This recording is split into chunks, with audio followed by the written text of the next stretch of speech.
वालेकुम गाइस, मैं Manur. Welcome to my channel Manur रुखसार। तो गाइस अभी मैं सालन डालने लगी हूँ। तो अभी मैं इसका नेम नहीं बताऊंगी कि हमने ये क्या बनाया है। आप लोग सब बताना कि ये हमने क्या बनाया हुआ है। बिस्मिल्लाहिर्रहमानिर्रहीम। रुखसार ने सालन बनाया था। रुखसार खुद तो बैठ गई है, मुझे कहती है सालन डाल के लेकर आओ।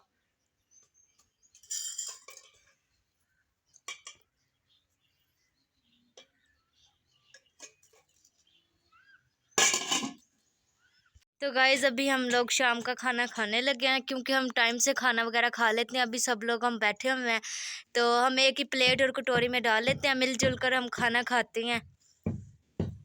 तो गाइज ये देखो, रुखसार ने तवी पे रोटियां बनाई थी, इतनी नरम नरम। मुझे ऐसी रोटियां पसंद हैं। जो शोरवे वाला सालन है उसके साथ ऐसी रोटी अच्छी लगती है। तो गाइज हमारे चैनल को लाइक शेयर सब्सक्राइब लाजमी क्या करें और हमारी सपोर्ट क्या करें। तो गाइज पहले भी आप बहुत ही ज़्यादा सपोर्ट करते हो, उसका शुक्रिया। तो गाइज आप लोग हमारी सपोर्ट करें। गाइज मैं आप लोगों के लिए मेहनत करती हूँ, आप लोगों के लिए व्लॉग बनाती हूँ। हम लोग खाना खाने लगे हुए हैं, तो आप लोगों ने भी खाना है तो आ जाओ, मोस्ट वेलकम। तो लेते हैं इजाज़त, मिलते हैं नेक्स्ट वीडियो में। तब तक के लिए अल्लाह हाफिज़।